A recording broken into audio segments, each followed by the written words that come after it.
Hey folks, it's Sam here in sunny San Diego, right on time for this live update, May 2022 Vedic astrology. I'm going to be talking about many important shifts that are happening in May 2022. You can see I have a calendar here, and I want to start by thanking Casey Scott of Gold Star Astrology for this calendar. You can look him up on Instagram at Gold Star Astrology. He has a calendar posted there, but he does a great job of highlighting the big shifts of May 2022. So I want to thank him for doing that. I'm going to just be going off his calendar, and then I also have the chart here, so we're going to be going through it. So strap in for that. And I want to let you know first also to look into sharing this and subscribing to the channel if you haven't. Ring the bell to get notified for updates like this. I do them quite often, a couple times a week. As I say, right on time if you want to see live. Otherwise, you can always watch the recordings also on other social media platforms, Facebook, Twitter, other places. You see there's a link for that says your2022vedicastrology.com. That's a personal forecast that you can get for the 2022 personal forecast, again, for the 10 most important shifts of this year. You can see right now we're about halfway down. This year is pretty front loaded with a lot of stuff going on. We just had the solar eclipse in Aries in Bharani Nakshatra, which just happened this past Saturday. So we have, after that, previous to that, we just had Saturn move into Aquarius, Jupiter moved into Pisces. You can get this free forecast, 2022vedicastrology.com. That's just for everyone, where I go over these 10 most important shifts for all of us for this year of 2022. These 10 most important shifts. Again, we still have quite a few to go here, and you can also reflect on where we've been this year. And then, as I said, if you want to hear me describe those 10 most important shifts for your sign, then you can get that for your sign at your2022vedicastrology.com.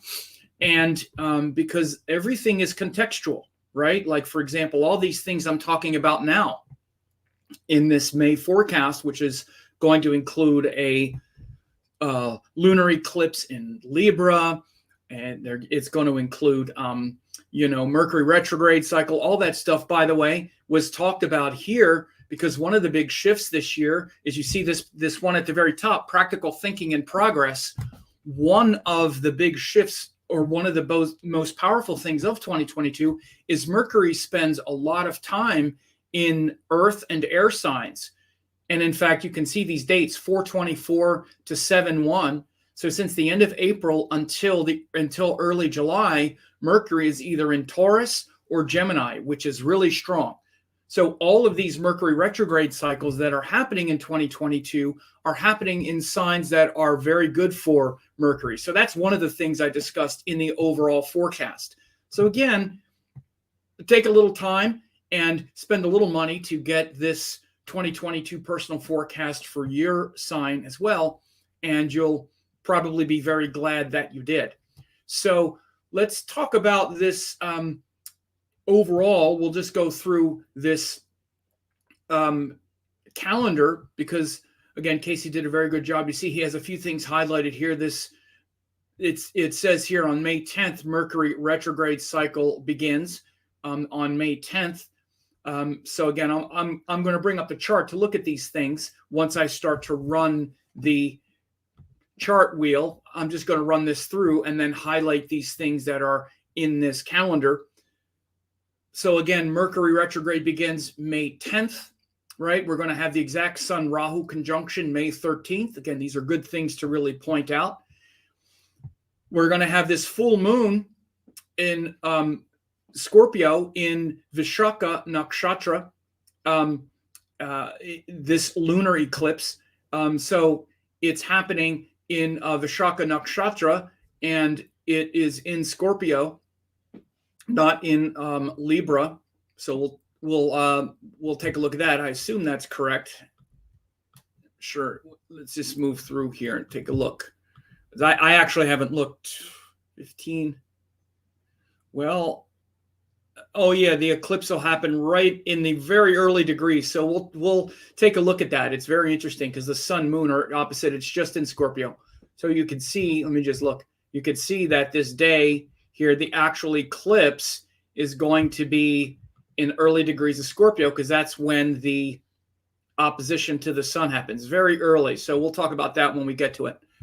Okay. So and then later we have Mars going into Pisces here on the 16th. Mars enters Pisces on May 16th. Sun and Mercury exact conjunction here on the 21st. Now that would be a retrograde and combust. So that because he goes retrograde, it'll be exact conjunction, but it'll be retrograde and combust at that time. And then we have Mars and Jupiter conjunction there. That's on the 29th. And then we have a new moon in Taurus in Rohini at the end of the month here. So he has a few of these things highlighted.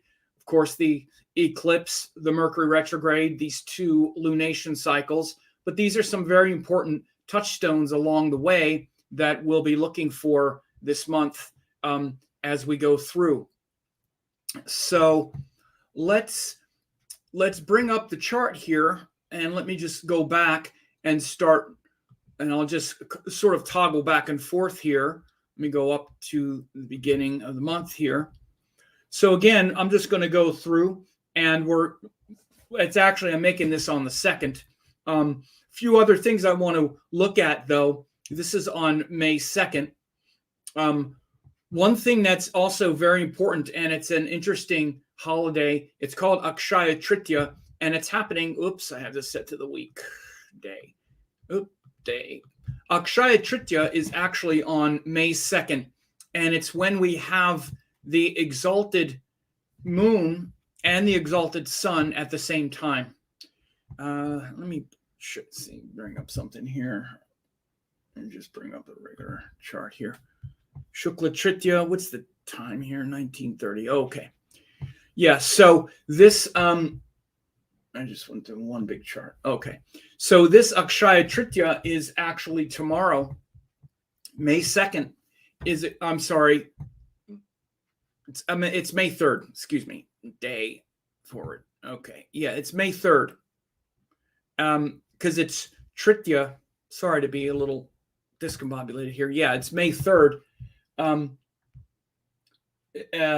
Because of the sunrise Tithi here in the west, it would be Chaturthi. Let me just go back hours and just look at this.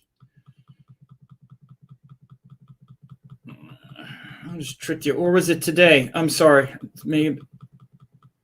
Oh, birth chart. See, yeah, it's the 3rd. Yeah, it's going to be tomorrow. Sorry, it's the 3rd here in the west.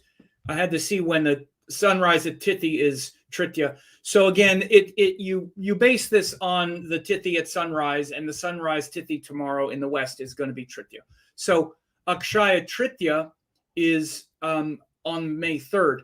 That's tomorrow, and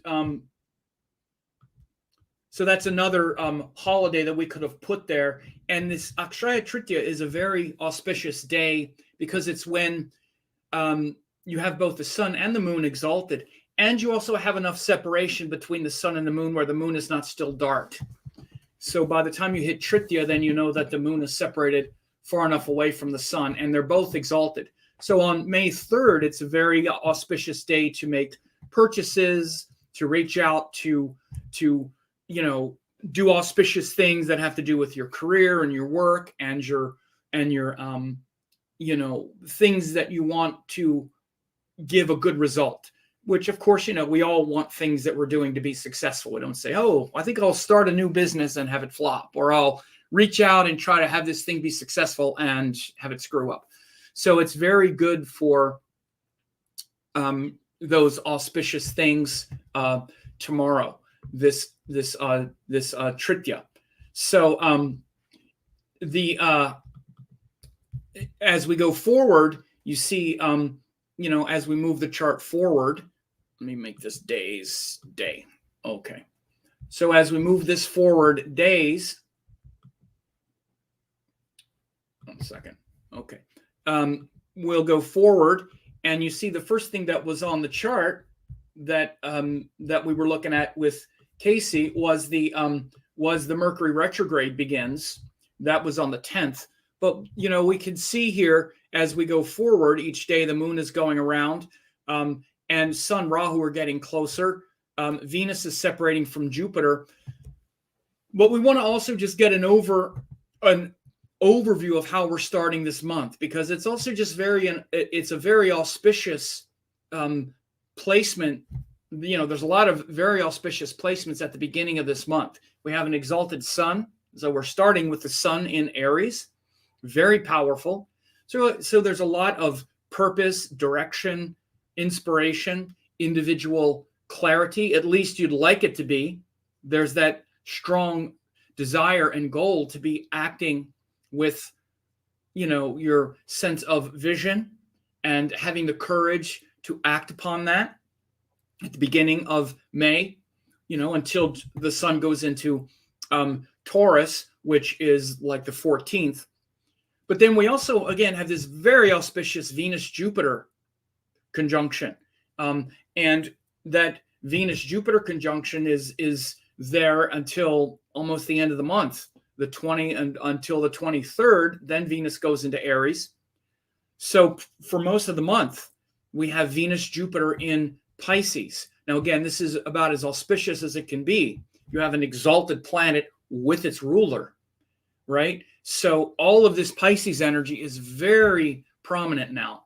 Anyone who has planets in Pisces and whatever it represents to you, this is just fantastic for you if you're a Pisces ascendant, or even for Scorpio, Cancer, and Pisces people. Again, this trinal house is just lit up with divine beauty and devotion, which is Venus there, but then also Jupiter, the ruler, is elevating it and taking it really to the heights. Now, again, Saturn, you see, is what's called Sunday, or he's just poking his head there in Aquarius. And usually when planets change signs, they're a bit discombobulated a little bit. That's always the case. This is one of those examples where Saturn is changing between two signs that he rules. Now, you never see this any other time. Any other time when a planet is moving from one sign to another, if they rule one of them, then they're moving into one that they don't rule. This is the only time in the chart where one planet rules two signs that are adjacent. So this is the only time where you see, Saturn rules one sign and then the very next one as well. So this Sandhi point is less destabilizing, although it is definitely there, because Saturn is slowing down to go retrograde as well. And you may have noticed and felt this kind of sort of a bit of discombobulation around your plans, but you might feel okay with it. I know that's a lot of what's been happening with me. Is there have been a lot of things, my plans, I have a really strong vision of where things are going right now, and I feel really good about them, but something feels like there are a lot of things that aren't very solid underneath my feet right now, as far as that's kind of stopping me from implementing a strategy or like, okay, now let's do this thing, because Saturn is in between these two signs. He's in between Capricorn and Aquarius. So he's been hovering like that for a while, but it's still powerful. So there's every possibility that your purpose and your vision and the thing you're ready to commit to in the world is strong and your vision is clear, but something feels unsettled about it. Like the rock solid plan is like, I'm not sure how this is going to work out, but it's there. I know it. I can feel it. It's coming. Mars is there in Aquarius as well. Not the strongest sign for Mars. Honestly, it's why we're seeing we see a lot of contentiousness publicly and whatnot. That's not that unusual, but when Mars goes into Pisces and joins Jupiter, this will be conducive for some peacemaking, for sure. And then we got him going into Aries. We'll deal with that later. But this is the kind of overview. And by the way, like we said, we have this Mercury in Taurus going on the whole time in May as well. Mercury in Taurus, and he goes retrograde, then he goes direct. So again, he goes direct. He turns direct. I think it's probably probably by the end of May. I have to look. The 10th, it's 3.5. No, probably in early June. So that's the sort of backdrop of the month. So again, this kind of just maintains here for the first like 10 days or so. That's just sort of what we have going. And you see things don't change. This is the 5th. The moon is moving around after Akshaya Tritiya. This is the 6th, 7th, 8th, 9. And then the 10, we see this Mercury turns retrograde. This is that first, like, oops, okay, now we have this going. So again, between now and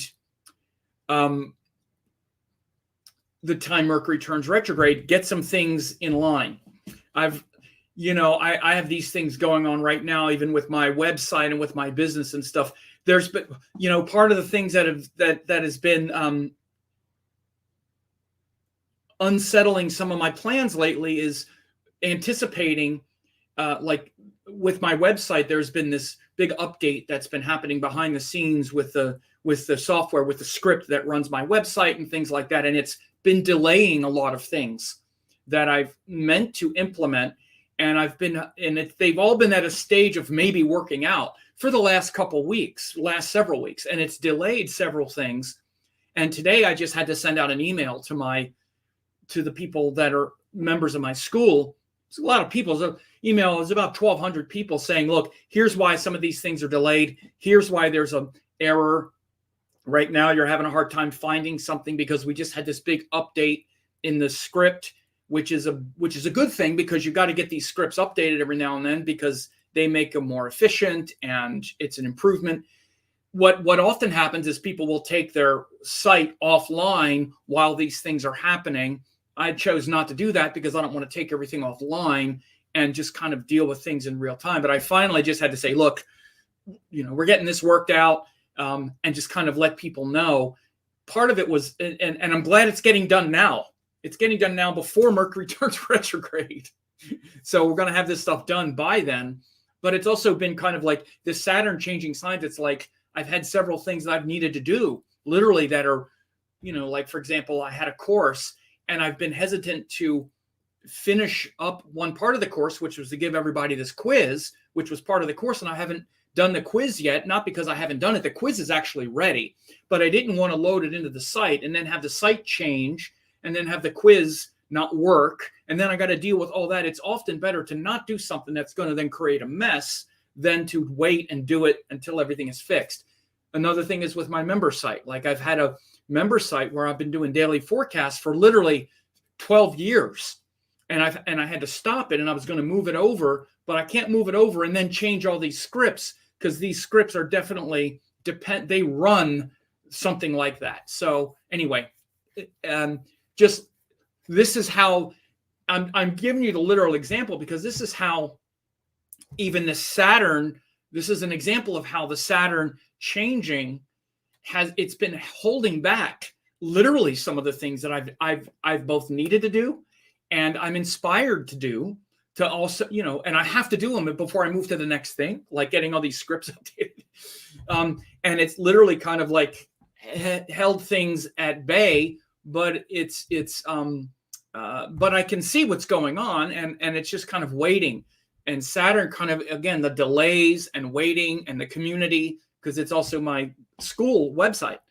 So very interesting how these things happen. But we have Mercury retrograde coming up. And these are the kinds of things, if they're not locked down before Mercury retrograde comes, then the problems can get a lot worse. So this is why between now and the 10th, May 10th, get all of your systems and communication stuff locked down as much as you can, because it is true. That is part of what goes on. I'm sorry for the little bit of gas there. That is part of what goes on is the things that you've been letting go, the things that you haven't let go. or I'm sorry, the things that you have let go and you haven't taken care of with as far as details go. Like, oh, I'll just update the script later, update it later, and you keep not doing it, then eventually, particularly if you're running these websites where you got to stay on top of these protocols, then all of a sudden what happens is the whole thing can crash because you didn't stay up to date with things. You can look at this at many things in your life. You can look at this Mercury again. I'm talking about technical stuff, but what about with just communication? Think about how many things you don't communicate. You just let it go. It's no big deal. I'll deal with it later. I won't say this thing. I'm not going to talk about this thing. I'm not going to communicate about this thing. And then you don't communicate something, and then suddenly somebody says, all right, the heck with you then. I mean, think about think about relationships.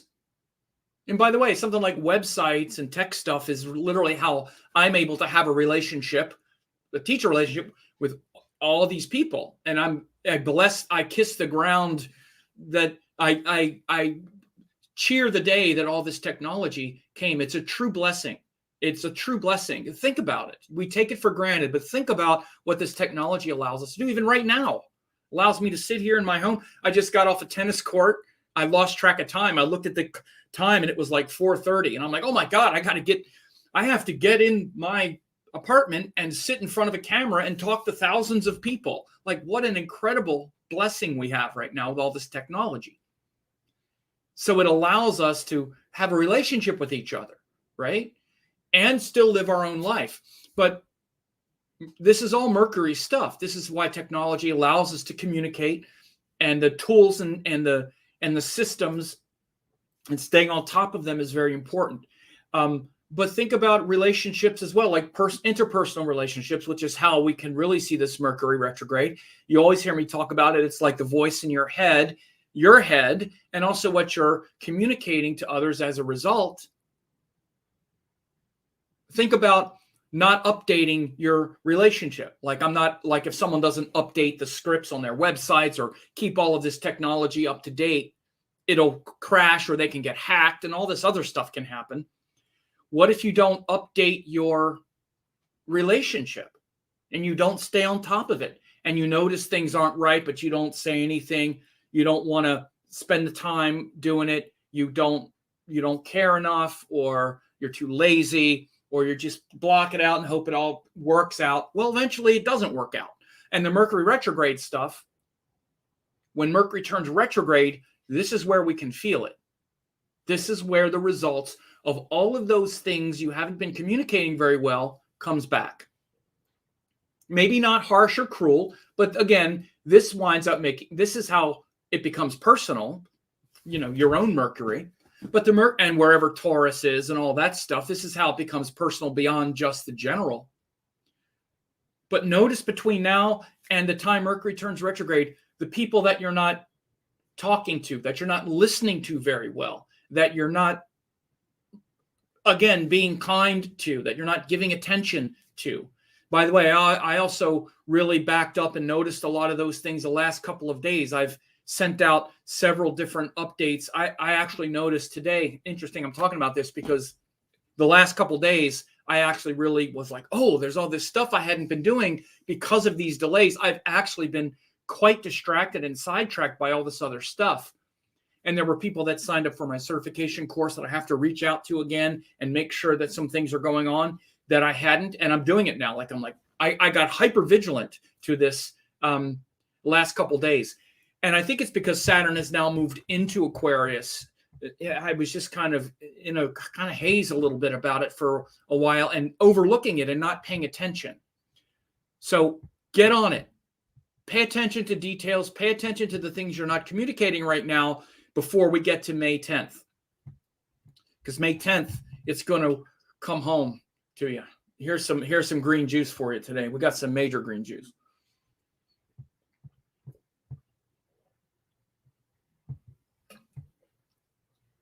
Oh, it's so good. Long day playing tennis. Just barely made it home. Okay. So we have what am I doing? Yeah. So now we're at so we keep going. May 10th, 11th, 12th. The next big thing on the calendar that Casey highlighted correctly, go back and look and see. So we just had the Mercury retrograde. Then we go to Sun-Rahu conjunction and then Sun in Taurus the next day. So that's a very good thing to highlight. Sun-Rahu conjunction here on the 13th. You see exact Sun-Rahu. And again, so as we move up, 10, 11, 12, 13, Sun gets right on Rahu, right on the lunar nodes, right on the nodal axis, but especially Rahu. So notice that's Aries between, again, 10, 11, 12, 13. Notice how fired up you might get in a good way. Channel that energy properly. Again, this is where exact degrees matter. And if you're a student, this is where you start to pay attention to it. Students of mine, if you're listening to this, which you should be, instead of right now, pay attention. Instead of the question, what about exact degrees? How much do exact degrees matter? I get this. How much do they matter? They matter. Pay attention to it and you'll see how much they matter. Again, when Rahu, if Sun and Rahu are in the same sign, is there still an effect, or how much does it affect? It affects how much it does affect. Yes, when they're both in the same sign, you feel the effect. As it gets closer, you feel it more. Pay attention to this stuff. Everybody listening to this, instead of asking and thinking in such general terms and thinking that you have no idea to figure it out, how am I ever going to figure out how much exact degrees matter? Pay attention. Pay attention to the sky. That's why we pay attention to the sky. That's why you see me talk all the time about what's happening in the sky. So pay attention, particularly. If you want to learn how to do this at all, or you want to actually understand any of this, pay attention to all the exact degrees, right? Now, so when the closer to the sun gets to Rahu from like 10, 11, 12, 13, those last few days, notice how much more intense it gets. You'll feel Sun get more intense. You'll feel the Aries get more intense. You'll feel the Rahu get more intense. And you'll start to notice, start to separate these things in your mind. That's how you learn. You feel it inside you. As soon as I started really doing astrology and understanding it at a high level, the first thing that came into my mind that I needed to teach people and that I needed people to understand is astrology is not something up there. It's something in here. You are living it and feeling it and experiencing it, or you're not, but you are whether you know it or not. So just start paying attention to it and it'll stop being some, God, this is so complicated. It is complicated, but it's also organic. And organic things are complicated, but it's not beyond your knowledge. And this is how the knowledge becomes real and not just something that you believe or Sam said or how much do exact degrees matter? Start watching it and you'll notice and you'll get it and you'll feel it and you'll know. And once you start having that experience, the first time you ever do that is life-changing, because then you're like, oh, now I get it. Now I'm going to always watch. And by the way, we all have a chart. How much does exact degrees matter? Like if someone has the moon at 20 degrees, again, of a Pisces, Venus is in Pisces now. So Venus is in the sign of your moon. Like if you have the moon in Pisces somewhere or any planet in Pisces somewhere, Venus is in the sign now. So you're feeling it. But how much do exact degrees matter? Start watching it and watch as Venus gets closer to it and how different it is. Notice, watch it, observe it. So big shift there. Again, Rahu Sun exact on the 13th, but notice how as it gets closer, it gets more intense. And by the way, watch for a big thing in the world, a very Rahu Sun Aries kind of thing around May 13th. Again, that could be something like a big breakthrough. It could be something that's very militant in the world, all the militant stuff going on with this war, or some kind of breakthrough, some kind of revolutionary new course set off. It can also be things like explosive things, even like natural volcanoes, earthquakes kind of stuff, natural phenomena could be happening at that time. But especially because Rahu Sun Aries is very much has a lot to do with militant stuff. No, watch around that time what might happen around May 10th, 11th, 12th, 13th, as Rahu Sun gets very close.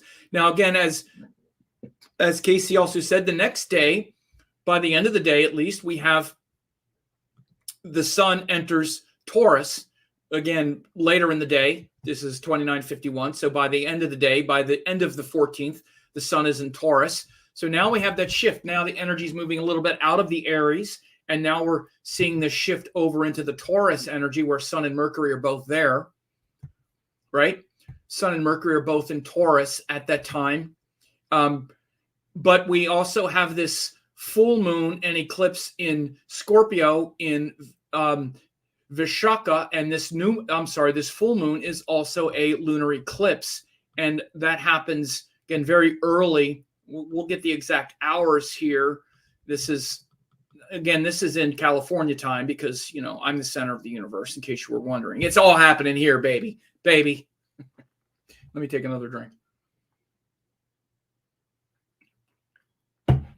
We have found the fulcrum and the convergence of time, space, and it happens to be this chair, in case you were wondering.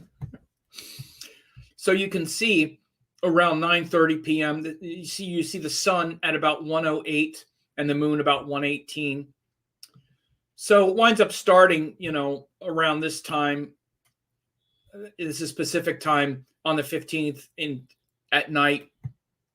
This full moon. So we'll be able to see it as the sun goes down. We'll be able to see this probably from here.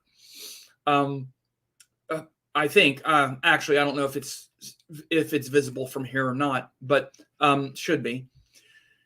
But see this full moon.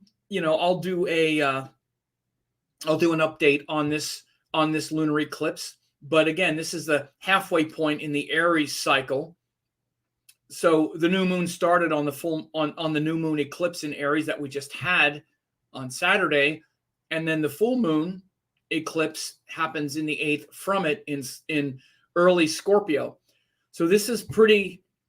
Again, we use words like intense, but the moon is eclipsed and it's debilitated. So it's got two pretty difficult conditions on it. Now it is bright. So when the moon is bright, it's powerful, right?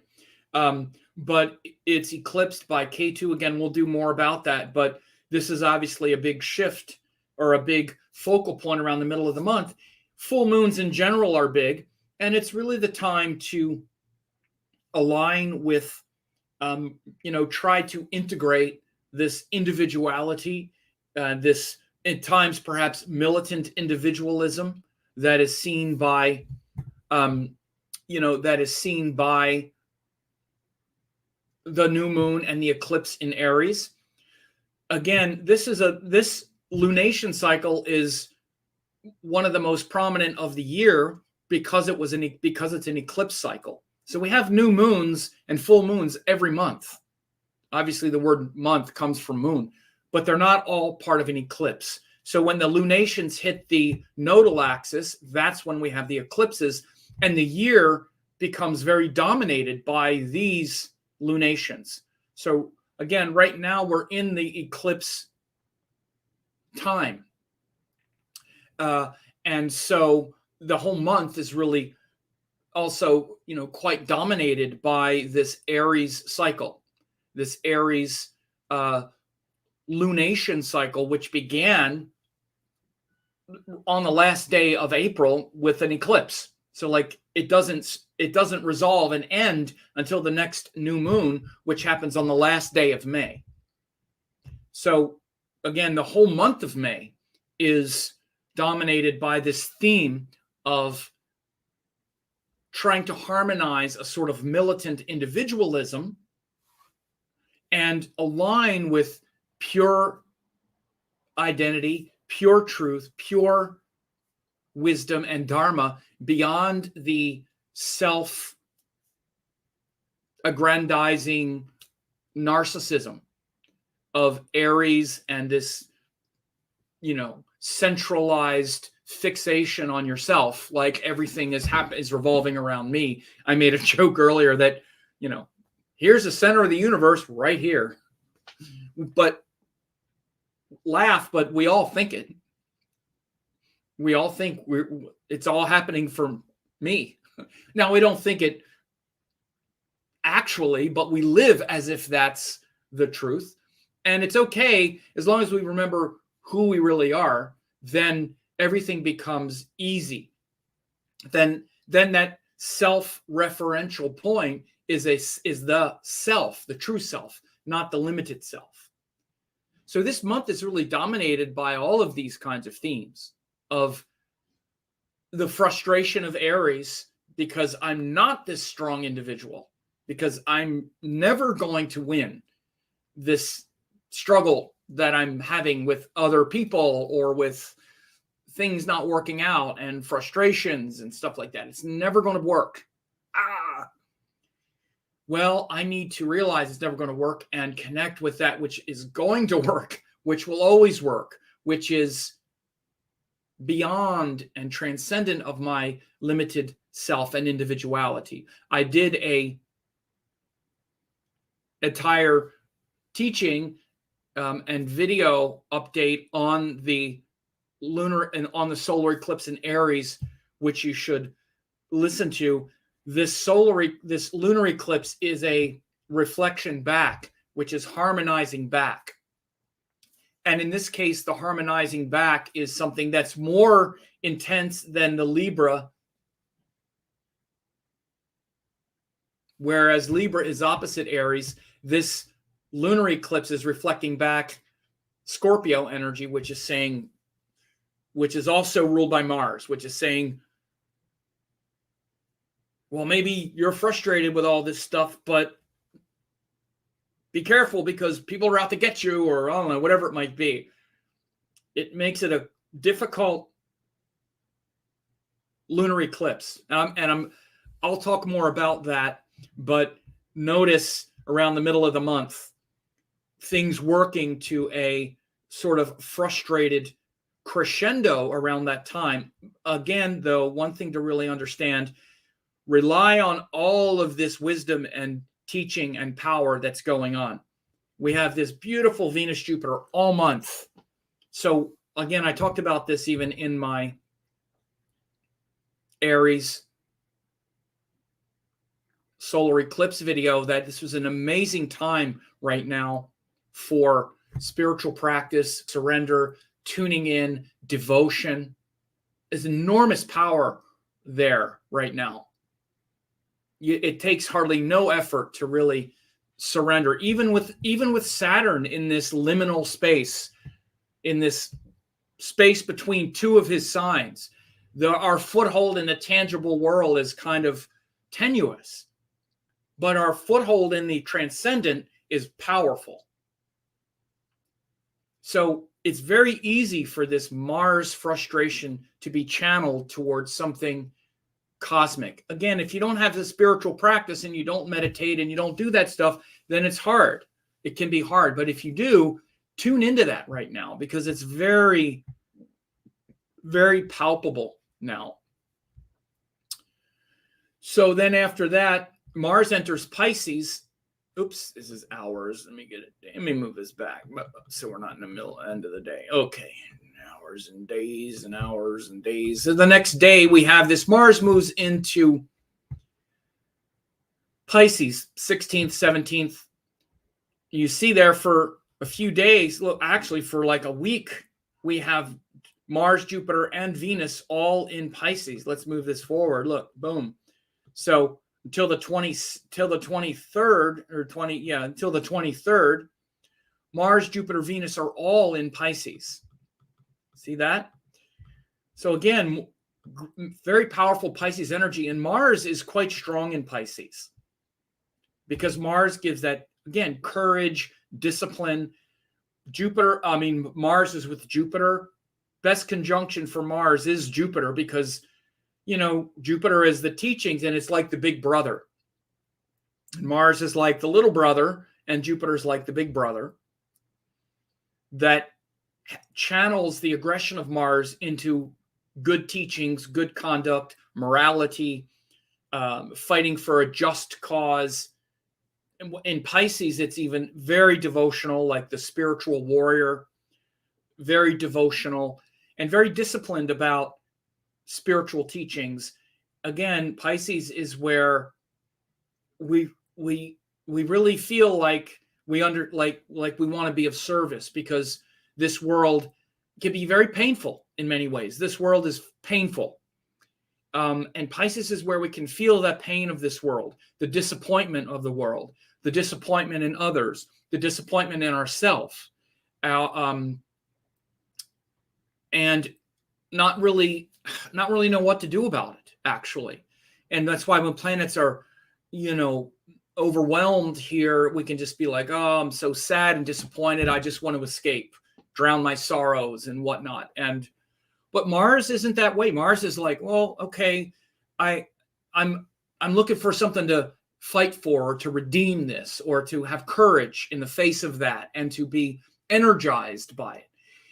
And then we find that once we have courage with that, rather than over emotional or being despondent or whatever it might be, then we find good teachings, we put them into practice, which is Mars.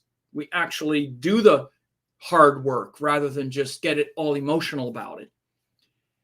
So again, especially with Jupiter also there, this entire time that Mars goes through Pisces, Jupiter is there.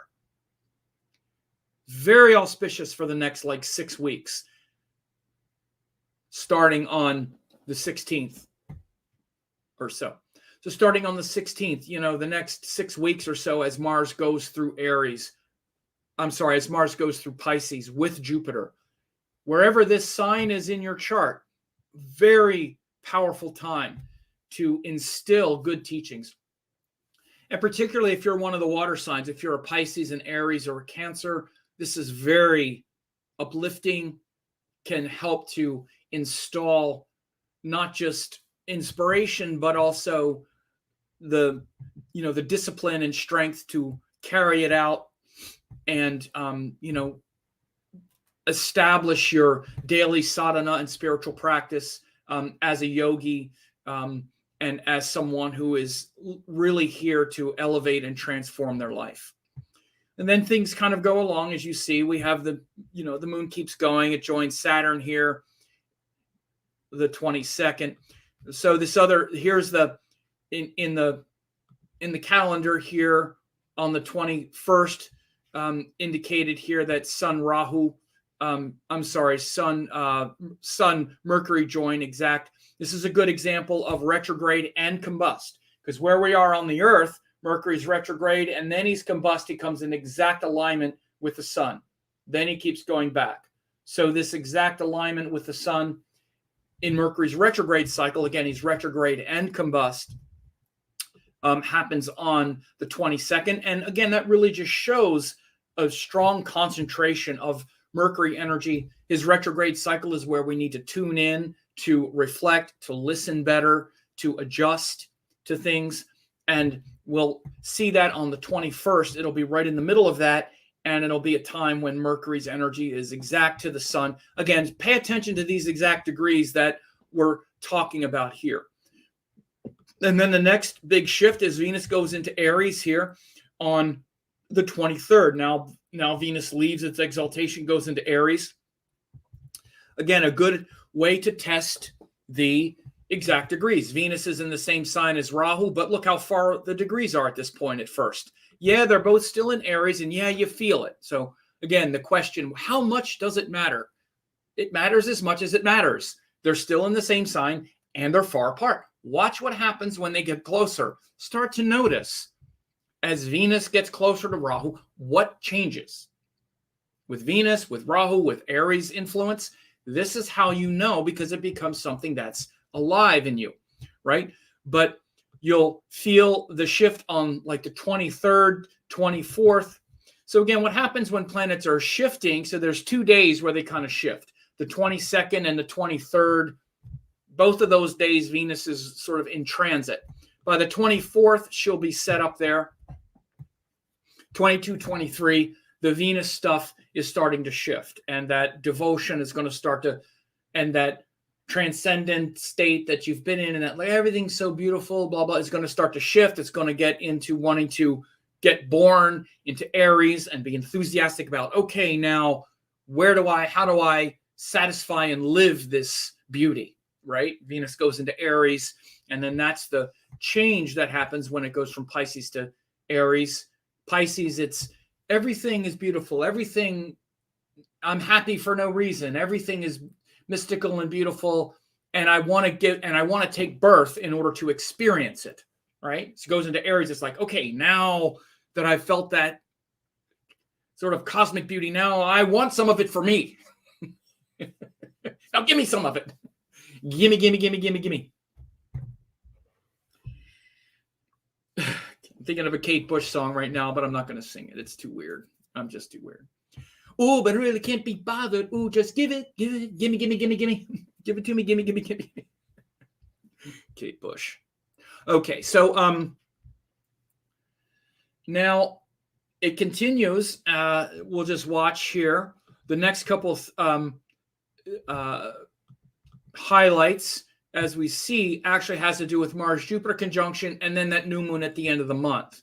So as you see, the planets just sort of continue going. The moon keeps hitting all of these signs again. So you can start watching the moon. Again, pay attention.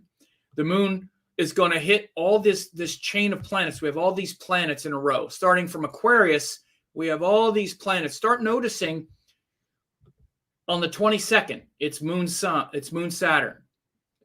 And then it gets closer. Now it's moon Mars Jupiter, then moon Venus Rahu. A couple days, then we have another new moon here again at the end of the month, right here especially. We have this new moon here on the 30th. The exact conjunction happens early in the morning on the 30th. That new moon in Taurus, and that officially breaks the Aries cycle that started with the eclipse on Saturday, April 30th. So again, the cycles, the cosmic cycles of the year on a cosmic level have to do with lunations, new moons to new moons. We have about 12 of them every year. This is where the zodiac signs really come from, is measuring these lunation cycles. So the lunation cycle of Aries for the next year and a half are going to coincide with eclipses. Same way with the lunation cycles of Libra. So 2 of the lunations each year will be eclipse cycles. Again, that's what the eclipse is doing. So those cycles become very prominent. So again, remember, May is really dominated by this big eclipse cycle that we're working through the whole month. This Aries focus, again, with the backdrop of all these planets in Taurus. All these planets in Pisces. Jupiter, Venus starting off. Then by the end of the month, Jupiter, Mars. And as you see, not to gloss over, but Mars and Jupiter have the exact conjunction here on the 28th. As it says in Casey's, the 29th is the exact day. Yeah, the 29th, the exact day. And then early on the 30th is the exact new moon here. So these are, and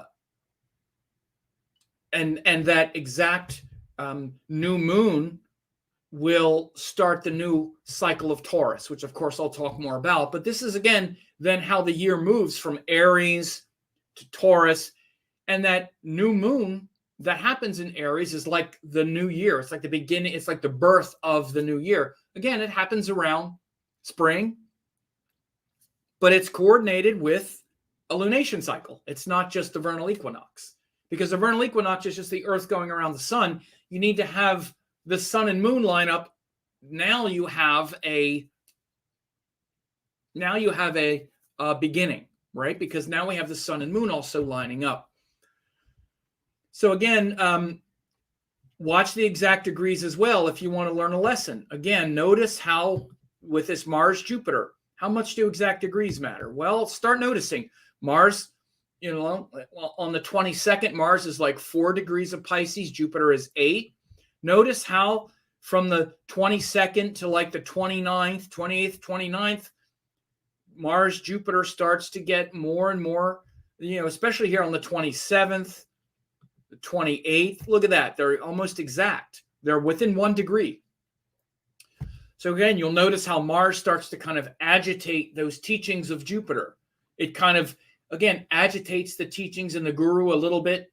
And then the guru teaches them and says, and then the agitation becomes inspiration. And Mars is like, oh, okay, that's the thing, right? By the way, as a teacher myself, I don't mind when students I don't want them to argue with me, but if they challenge me, because Mars will challenge, Mars and Mercury will challenge. Mercury intellectually and Mars like, well, but you said that and there's this, and more sort of opinions because it wants to do the right thing. Bring it on. As long as you want to listen to the answer and as long as you want to have the intense engagement, I'm all for it. Well, and a good teacher should welcome challenges from authentic students. Now, again, I'll welcome challenges from anyone, especially like if someone wants to learn and they don't understand something and they want to challenge me. I'm like, let me hear it. That's fine. I'd rather that than you just disappear and not say anything, which is often what happens, or whatever, or people get something in their head and then they don't have the courage to say anything about it. They're just like, oh, Sam thinks blah, blah, blah. And then they never even say anything about it or whatever, because they're maybe afraid to say something or what, I don't know, whatever it might be. Or they think they already know and then they just want to fight and they'll ask a question or present a challenge, but then not want to listen and not want to dialogue. That's a different issue. That's more Rahu. But an authentic Mars, especially this Mars, is why I'm pointing it out now, because this Mars is in Pisces. And it really is just enthusiastic to want to know what's the answer. And Jupiter is there. He's like, here. And Mars will listen. This is the effect of Mars, Jupiter. Like, again, when Mars was with Saturn, like Mars came from Aquarius, he was with Saturn, or Mars is in other places. He doesn't want to listen. He's like, no, I'm right. This is the way it should be. In Pisces, it's like, I'm not sure what. I just want to find the answer. I want to be devoted to the truth. And Jupiter's there. The guru is there. So he'll ask the guru. He's not challenging as much, but he's still like, what's going on? I thought it was this. And so you'll start to see the frustration a little bit, but then the guru is there. And Mars will listen to the guru. He's the yogi. Literally, if you want to understand Mars the most, it's like the yogi. And I mean the real yogi. I don't mean the person who is doing yoga because they want to get a nice butt or something, although that's also part of it. I mean the yogi who really wants to learn. And in Pisces, the yogi becomes the mystic. Instead of wanting to be strong and get these siddhis and these yogic powers like the asuras want so they can take over the world, which you hear in these stories, that these asuras do yoga, but they do it because they want a power and they want to take over the world.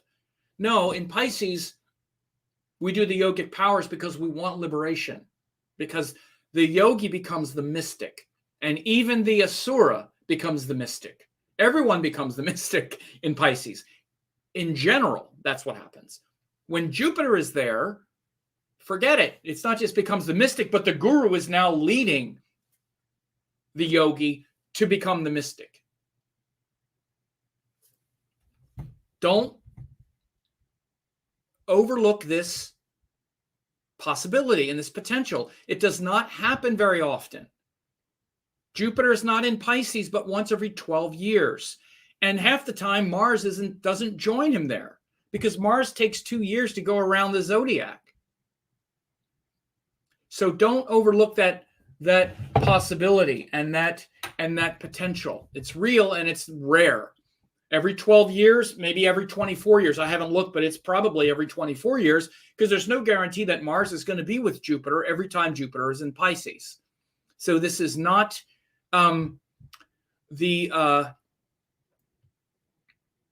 just a typical transit. So pay attention to this time of Mars going through Pisces with Jupiter, especially for those of you who are yogis and who are trying to awaken the self. And again, remember that the first part of that transit Venus is there. The first part of it, Venus is also there. This is very devotional. So this second part of May, even though the sun leaves exaltation, like right around the middle of the month, you see the sun leaves exaltation here, 14th, 15th, 16th, but then Mars joins Pisces. Mars joins Jupiter, Venus in Pisces. And then even though Venus leaves, Mars gets closer to Jupiter in Pisces. So there's so much mystical potential. And then as that happens, the moon is also going through that section. It's going over all these planets, and the moon is now waning, leading to this new moon at the end of the month. So it's a very powerful spiritual cosmic time, not to mention how powerful and spiritual the eclipses are just in general. So I hope this, I hope this was helpful for you to hear this. And again, I want to thank Casey Scott at Gold Star Astrology for lending us his calendar. Very helpful guide for us to go through. And again, subscribe, leave a comment, and whatnot. And again, you can get the personal forecast and also the general 2022 forecast. But your 2022 VedicAstrology.com is where you can see those 10 most important shifts for your sign. And, though that's, people are still getting that. Again, you can go back and look and see where we've been in the year so far. And you can also see where we're going. And also ponder getting the forecast for, getting all 12 forecasts, because it really helps to also see me do it and see the difference between these things. But anyway, I hope this was helpful for you to hear, and you take care.